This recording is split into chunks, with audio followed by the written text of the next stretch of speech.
Hello dear friends, आज हम एक नया लेक्चर लेकर आए हैं। ये लेक्चर जो सीरीज है हमारी लीगल ड्राफ्टिंग के हवाले से है। जो हम ड्राफ्टिंग करते हैं ना कोर्ट के अंदर, जो भी एप्लीकेशन वगैरह बनाते हैं, उसके लिए ये हमारे पास एक छोटी सी एप्लीकेशन है। वो एप्लीकेशन ये हमारे पास एडजमेंट एप्लीकेशन हम कैसे लिखते हैं, ठीक है। How to write draft adjournment application for the civil suit. फिर चाहे सिविल नेचर का कोई भी मैटर हो, चाहे सूट हो, चाहे रिव्यू हो, रिवीजन हो या फिर अपील हो, अगर उसी कोर्ट के अंदर आपको एडजमेंट एप्लीकेशन देनी है, मीन्स आपने जिस डेट पर, जिस हेयरिंग डेट पर आपका मैटर फिक्स किया गया है और उस हेयरिंग डेट पर आप केस चलाना नहीं चाहते, मीन्स आप उसी डेट पर उस सूट की, उस रिव्यू की, उस रिवीजन की, उस अपील की प्रोसीडिंग्स करना नहीं चाह रहे, या फिर वो आपके मीन्स आपके जो है हमारे पास बियॉन्ड द पावर्स है, आपके पावर्स में नहीं है उसको चीज़ को चलाना, तो उस डेट पर आपने एडजमेंट एप्लीकेशन मूव करनी है।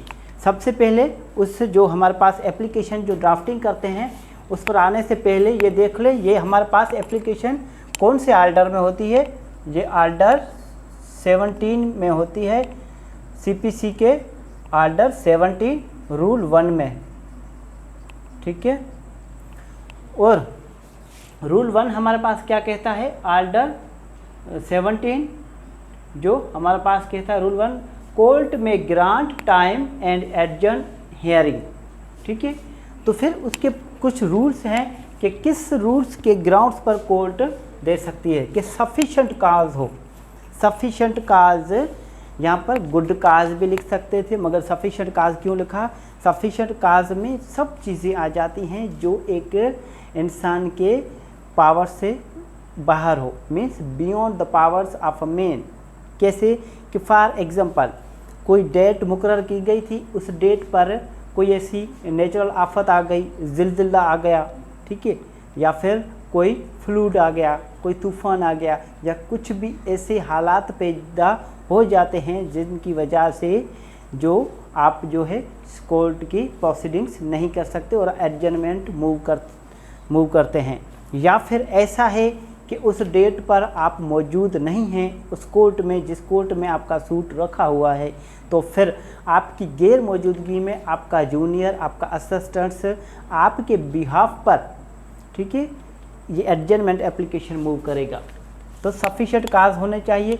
किसी भी स्टेज पर कोर्ट मूव हमारे पास है, जो भी मैटर है, सूट है, रिव्यू या रिवीजन या अपील, उसको एडजन कर सकती है और टाइम टू टाइम एडजन कर सकती है, टाइम टू टाइम, वक्त ब वक्त, जबकि जैसा कि कोर्ट बेहतर समझे अगर सफिशिएंट काज आ जाए। अब ये एडजमेंट कौन दे सकता है एप्लीकेशन, एडजमेंट पार्टीज़ दे सकती है, ठीक है, ग्रांट टाइम के लिए, ग्रांट टाइम टू पार्टीज़। आई बस पार्टीज़ कौन सी, चाहे प्लेंटिफ हो या फिर डिफेंडेंट्स हो, मीन्स या चाहे अपीलेंट हो या फिर रिस्पोंडेंट्स हो, चाहे हमारे पास रिवीजन के अंदर एप्लीकेंट हो या फिर रिस्पोंडेंट्स हो, कोई भी दे सकता है।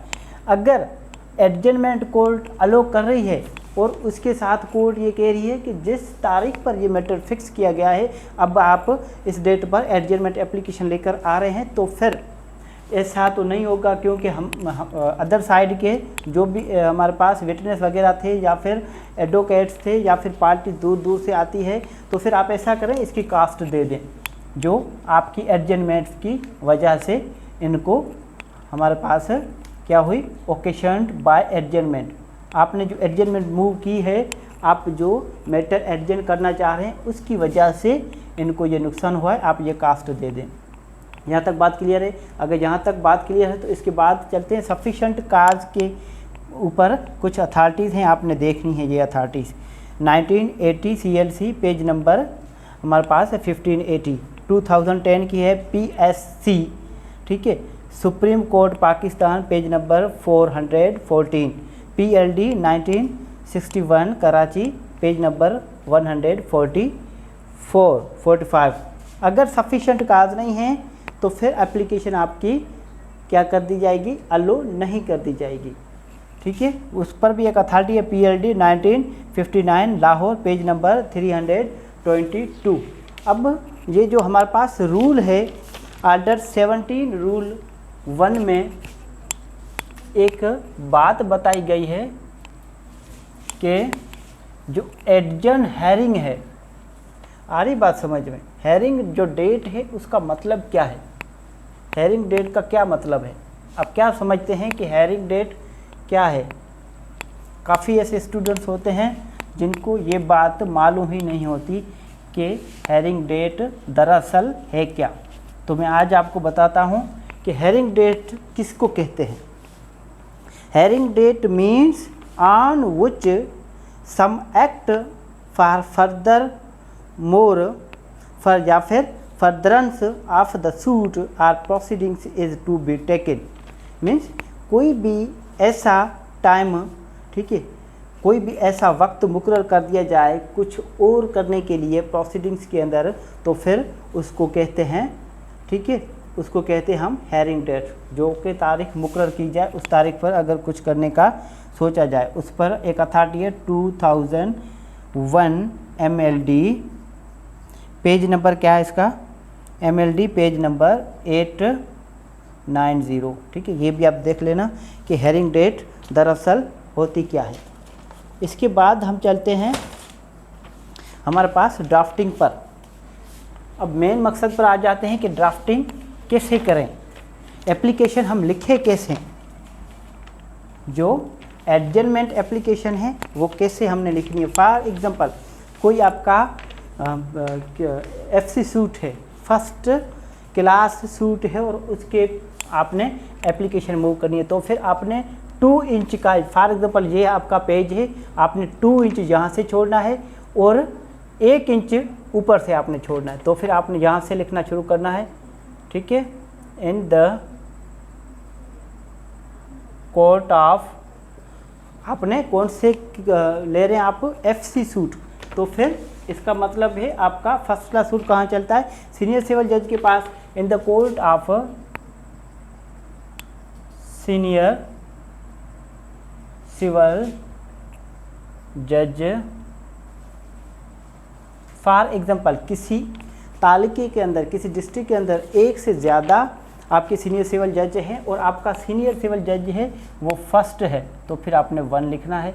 ठीक है, और वही सीनियर सिविल जज मीरपुर खास का है तो आपने लिखना है मीरपुर खास। ठीक है, यहाँ तक बात क्लियर है। उसके बाद आपने यहाँ पर लिखना है FC suit number, FC suit number, FC suit number जो भी हो। फॉर एग्जांपल आपका FC सूट नंबर है 1, कौन से ईयर का है, आपने ईयर लिखना है ऑफ 2021 का है, तो आपने वो लिखना है। उसके बाद पहले आपने कोड का नाम लिखना है, उसके बाद लिखना है आपने सूट नंबर जो भी है आपका और उसका साल, और उसके बाद आपने यहाँ से लिखना है पार्टीज़ का नेम, या फिर यहाँ से आप लिख लें। ठीक है, यहाँ से आप लिख लें पार्टीज। फॉर एग्जांपल आपका प्लेंटिफ है, फॉर एग्जांपल साइमा, ये प्लेंटिफ है आपका। ठीक है, क्या है ये आपके प्लेंटिफ। ठीक है, अब वर्सेस हमेशा आपने सोबर तरीके से लिखना है, मुकम्मल फुल कैपिटल लेटर्स में लिखना है वर्सेस। ऐसा नहीं है आप अपनी जो है वो शॉर्टकट इस्तेमाल करें, ऐसा लिखें या फिर ऐसा लिख सकते हैं आप। ठीक है, सोबर इस्तेमाल करें, आप इसको ऐसे भी लिख सकते हैं, मगर कोशिश करें अगर आपके पास वक्त हो तो फिर आप ऐसा लिखें, साइमा वर्सेस सानिया, ये डिफेंडेंट है। ठीक है, यहाँ पर क्या लिखेंगे आप, डिफेंडेंट। ठीक है, यहाँ तक बात क्लियर है। अगर यहाँ तक बात क्लियर है तो फिर इसके बाद हम आगे चलते हैं। आपने पहले कोड का नाम, उसके बाद आपका जो भी सूट नंबर है और साल है आपका, वो प्लेंटिफ का नाम, वर्सेस जो भी डिफेंडेंट है उसका नाम। काफ़ी जो भी हमारे पास होते हैं एप्लीकेशन, यहाँ पर एप्लीकेंट देना, जो भी फॉर एग्जाम्पल आप डिफेंडेंट्स के एडवोकेट्स हैं तो फिर यहाँ पर आपने एप्लीकेट लिखना है और यहाँ पर आपने ओपोनेंट लिखना है। अगर आप प्लेंटिफ के वकील हैं और प्लेंटिफ के वकील की तरफ से आप एडजमेंट मूव कर रहे हैं तो आप यहाँ पर प्लेंटिफ ऑब्लिक एप्लीकेंट और यहाँ पर डिफेंडेंट ऑब्लिक ओपोनेंट, मगर यहाँ पर लिखने की ज़रूरत नहीं है, वो हम इसके अंदर ही एप्लीकेशन के कंटेंट्स के अंदर ही कवर कर लेंगे। अब इसकी जो हेडिंग देंगे, इसका टाइटल देंगे, वो देंगे application under application for adjournment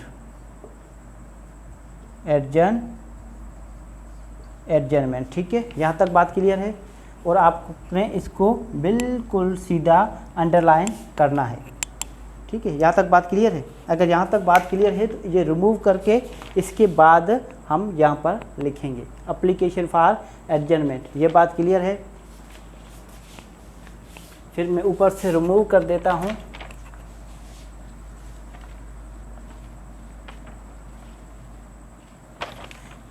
ये एप्लीकेशन फॉर एडजमेंट जो है वो मैं टॉप पर वही सेम लिख रहा हूँ, एप्लीकेशन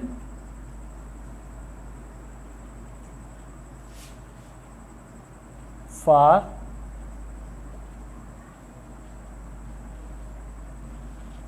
एडजमेंट, ठीक, इसको अंडरलाइन करना है। और आपने यहाँ तक पेज छोड़ा था, ठीक है, यहाँ पर ये 2 इंच के आपने छोड़ा था यहाँ पर, ठीक है, और ऊपर भी आपने 1 इंच छोड़ा था, ठीक है। तो यहाँ से आप स्टार्ट करना,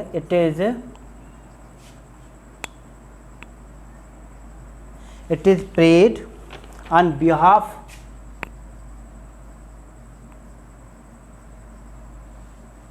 on behalf of the above named। अब किसकी आप एडवोकेट्स हैं, फॉर एग्जांपल आप प्लेंटिफ के हैं तो लिखें above named plaintiff ऑब्लिक एप्लीकेट करेंगे आप, क्योंकि इसमें आप एप्लीकेंट दे रहे हैं, जो प्लेंटिफ है वो इसमें एप्लीकेंट है और आप इसके बिहाफ पर एप्लीकेशन दे रहे हैं एडजमेंट की, ठीक है, ये बात क्लियर है। Can't that this honourable court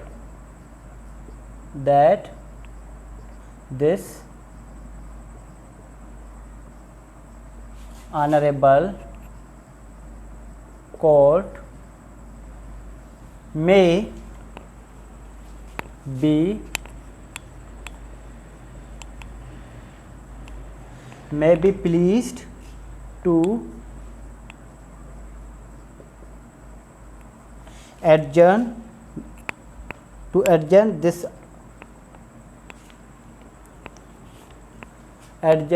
the above matter to some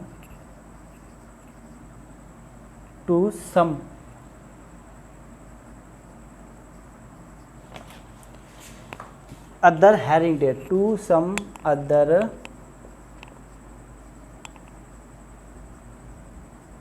hearing date, to some other hearing date on the ground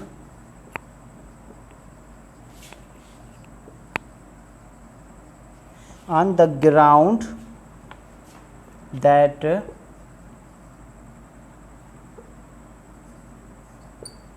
ठीक है। अब आपने यहाँ पर ग्राउंड्स लिखने हैं। इसके बाद जो भी आपके ग्राउंड्स हैं, आपके ग्राउंड्स कौन से हैं, ऑन द ग्राउंड्स। अब आपके ग्राउंड्स कौन से, फॉर एग्जांपल आपका एक जो ग्राउंड्स हैं वो कुछ भी हो सकते हैं।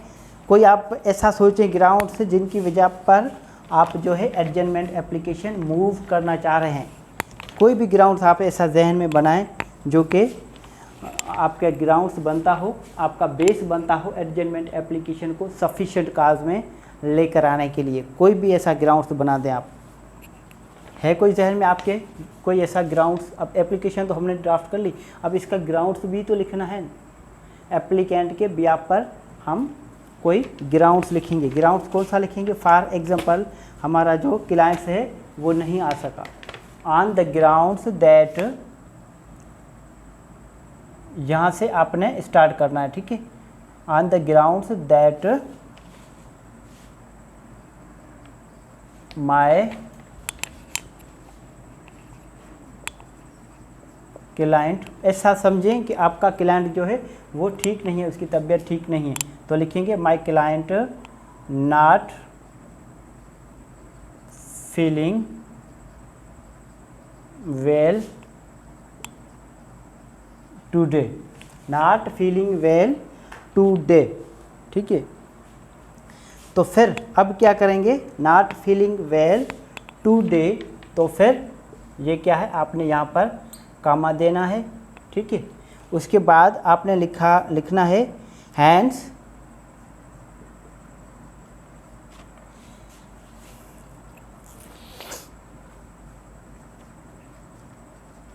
ग्रांट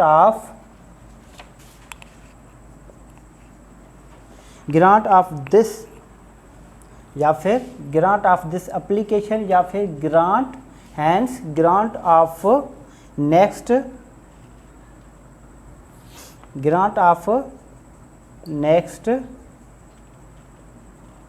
हेयरिंग डेट, ठीक है। यहाँ तक बात क्लियर है। Next hearing date is paid,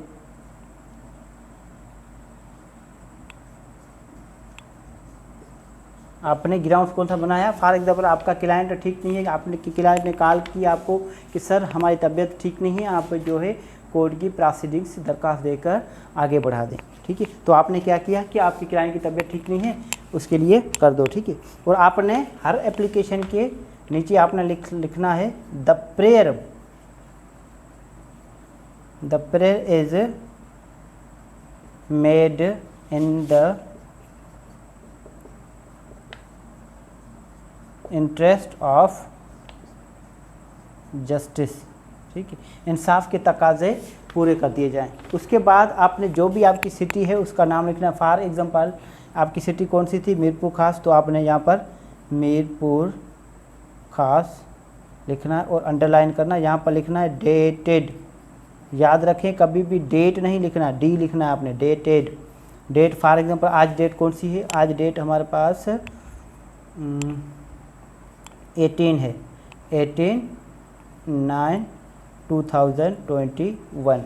और यहाँ पर आपने लिखना है एडवोकेट फॉर, आप किसकी एडवोकेट हैं, ऊपर आपने लिखा है एडवोकेट फॉर प्लेंटिफ, आप प्लेंटिफ के एडवोकेट हैं, एप्लीकेंट में लिखा, एप्लीकेशन के कंटेंट्स में लिखा है, ठीक है। और आपने यहाँ पर साइन करनी है, ठीक है, ठीक है, आपने साइन कर ली। और अब आपका कोई और ग्राउंड है, फॉर एग्जांपल ये ग्राउंड्स आपने यहाँ से लिखना है। आपका कोई और ग्राउंड्स है, जैसा कि आपकी तबीयत ठीक नहीं है, ठीक है, आपकी खुद की, that I am not feeling well,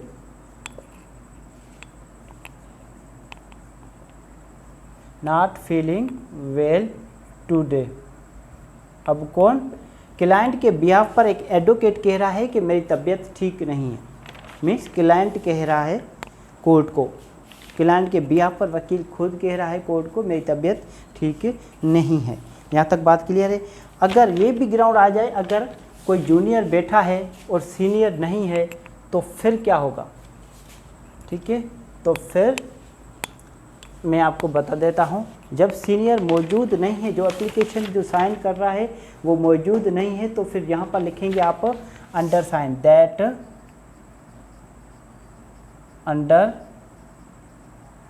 under signed counsel is out of city. अगर आपके शहर से बाहर है तो फिर लिखेंगे आप क्या लिखेंगे, under signed council is out of city, ठीक है। तो फिर city, therefore he could not attend this honourable court, तो जहाँ क्या लिखेंगे, देयरफॉर ही, यहाँ से थोड़ा स्टार्ट कर लूँ मैं आगे, ये आपके therefore he could not attend this honorable court today। और उसके बाद ये hence grant of next hearing date is prayed. ठीक है, यहाँ तक बात क्लियर है। अगर यहाँ तक बात क्लियर है तो इसके बाद हम आगे डिस्कशन थोड़ा कर लेते हैं। फॉर एग्जाम्पल ये तो हो गई हमारी जो सिविल नेचर की एप्लीकेशन है वो।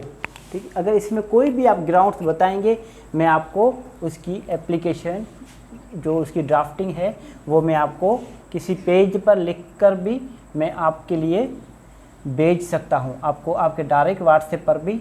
और मैं कोशिश करूंगा अगर मैं अपने जो इसी लेक्चर के जो कमेंट्स वगैरह हैं उसके अंदर इसकी तस्वीर अच्छे जो ड्राफ्टिंग करके उसकी हर अलग ग्राउंड्स पर एप्लीकेशन लिखकर उसको इसके कमेंट्स में रख दूं। ठीक है, वहाँ से आप चेक कर लेना।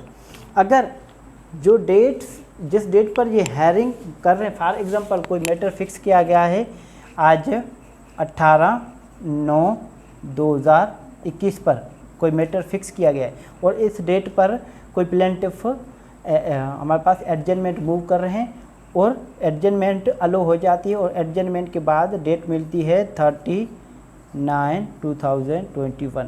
अगर इस डेट पर जिस मकसद के लिए पहले फिक्स किया गया था और उस पर्पज़ को पूरा नहीं किया और वहाँ पर एडजमेंट मूव की नेक्स्ट डेट के लिए, मगर नेक्स्ट डेट पर भी वो हमारे पास जो है उसका फर्दर प्रोसीडिंग्स नहीं हुई। तो फर्दर प्रोसीडिंग्स नहीं हुई तो उसके बाद रूल नंबर 2 कहता है हमारे पास ऑर्डर 17 रूल 2 कहता है कि कॉन्सिक्वेंसेस क्या होंगे अगर हमारे पास एडजमेंट अलो हो जाए। एडजमेंट के बाद जो भी डेट फिक्स की जाए उस डेट पर ना आने के कॉन्सिक्वेंसेस क्या होंगे। उसके कॉन्सिक्वेंसेस होंगे आफ्टर एडजन अंडर रूल 1। ठीक है, under rule 1 proceed to dispense suit modes directed in order 9। अब तो क्या होगा अगर उस डेट पर नहीं आ रहे तो फिर सूट जो है वो प्रोसीड होगा और अंडर ऑर्डर 9 के तहत वो प्रोसीड्स होगा। ठीक है, अंडर 9 हमारे पास ऑर्डर 9 क्या है, हमारे पास ऑर्डर 9 है appearance of parties and consequences of non appearance. अगर कोई जिस डेट पर आप ये पार्टी की अपीयरेंस रखी हुई है और पार्टी अपीयर नहीं हो रही तो फिर उसके नतीजे क्या होंगे। ठीक है, उस फॉर एग्जांपल कोई प्लेंटिफ के लिए हमारे पास कोई मैटर फिक्स किया गया है और प्लेंटिफ नहीं आ रहा तो फिर ऑर्डर उस डेट पर नहीं आता। ऑर्डर 9 रूल 8 के अंदर सूट जो है वो डिसमिस कर दिया जाएगा। यहाँ तक बात क्लियर है। ठीक है, ये उसके कॉन्सिक्वेंसेस है। अगर यहाँ तक किसी भी किस्म की कोई भी कन्फ्यूजन हो तो आप मुझसे पूछ सकते हैं। मेरे पास बोर्ड छोटा है तो इसलिए एप्लीकेशन लिखने में थोड़ी तकलीफ़ होती है, मगर मैं कोशिश करूँगा कि एप्लीकेशन ड्राफ्ट करके एप्लीकेशन हमारे पास पेज पर लिखकर आपके जो फ़ोटोज़ हैं उसके वो कमेंट्स बॉक्स में रख लूँगा। ठीक है, थैंक यू सो मच।